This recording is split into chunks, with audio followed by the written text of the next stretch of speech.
প্রিয় দর্শক মণ্ডলী, হাওমাও টিভিতে আপনাকে স্বাগতম।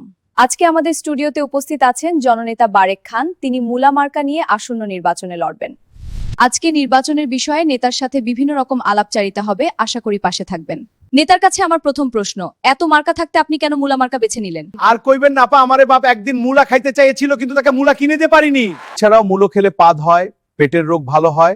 হয়তো অনেকেই মূলো পছন্দ করেন না, এটা অত্যন্ত কার্যকর, সেজন্য এই প্রতীকটি পছন্দ করেছি। অত্যন্ত স্পষ্ট উত্তর, ধন্যবাদ বারেক আপনাকে। আচ্ছা, আগে তো আপনি হিরো আলমের ক্যামেরাম্যান ছিলেন। ক্যামেরাম্যান থেকে এমপি হওয়ার শখ জাগলো কেন, অথবা আপনি এমপি হওয়ার যোগ্য কিনা বিষয় কি? এটা বাংলাদেশের রাজনীতিতে যোগ্যতা বলে কিছু নেই আমি মনে করি। এটা জনসেবার নামে, মূলত এটা একটা বিজনেস, এবং এদেশের জনগণ হলো পণ্য, যে যখন সুযোগ পায় তাদেরকে নিয়ে ব্যবসা করে।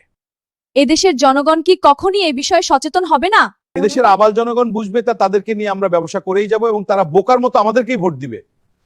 এই নির্বাচনকে ঘিরে আপনার ইচ্ছেটা কি বলবেন? আসলে রাতারাতি ধনী হওয়ার ইচ্ছে, তাই এই পথে এসেছি। আচ্ছা। আশেপাশে কিছু মানুষ রাতারাতি নেতা হয়ে যাচ্ছে এবং তারা কোটি কোটি টাকা কামাচ্ছে। তো আপনি কি এভাবে টাকা কামাতে পারবেন? তো আমার কি পাছায় ফোড়া উঠেছে নাকি যে আমি পারবো না?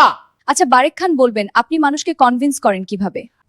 খুব ভালো একটি প্রশ্ন করেছেন আপা। আসলে মানুষকে কনভিন্স করতে হলে টপ ব্যবহার করতে হয়, এবং আমি সেটাই করি।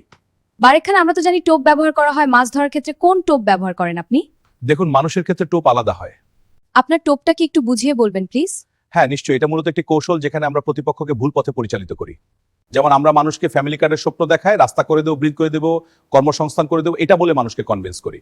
নির্বাচন উপলক্ষে আপনারা কি করেন? নির্বাচন উপলক্ষে নামাজ পড়ি, ভালো ভালো কাজ করি, মানুষকে নতুন নতুন স্বপ্ন দেখায়। নির্বাচনে জেতার পর কি হয়? এবং নির্বাচনে পাশ করার পর নিজেদের চেহারা পরিবর্তন করে ফেলি। এটা কি সাধারণ ঘটনা?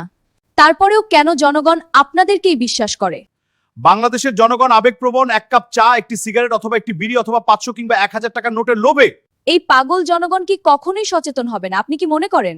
এই পাগল জনগণ সচেতন না হোক, এটাই চাই, কারণ তারা সচেতন হলে কিংবদন্তি বাটপার নেতা বাংলাদেশ আর তৈরি হবে না। আপনি নির্বাচনে হেরে গেলে কি করবেন? কি আর করব আপা, আবার হিরো আলমের কাছে ফিরে যাব। জনগণ কি আপনাকে ভোট দিবে? জনগণ আমাকে ভোট দিবে কিনা জানি না, কিন্তু ভোটের আগের রাতে বাড়ি টাকা পৌঁছিব। এটা কি ঘুষ দেওয়ার মতো শোনাচ্ছেন? ভোটে জিতলে জনগণের জন্য কি করবেন? জনগণের জন্য কিছু করব কিনা জানি না, তবে নিজের পকেট ভরবো, এটা নিশ্চিত। আপনি কিভাবে এত ভোট পেলেন? কারণ আমি সবার কাছ থেকেই ভোট কিনে নিয়েছি, এটা আমার ব্যবসা। আপনি মেয়েদের জন্য কি করতে চান? আপা, আপনি কিন্তু অনেক সুন্দর, আমি মেয়েদের জন্য বিয়ের ব্যবস্থা করে দিব, এবং একটি করে ফ্যামিলি কার্ডের ব্যবস্থা করে দিব। ধন্যবাদ। আপু, আপনার নাম্বারটা পাওয়া যাবে? আপনারা না কখনোই মানুষ হতে পারলেন না। এ কথা আপনি কেন বলছেন?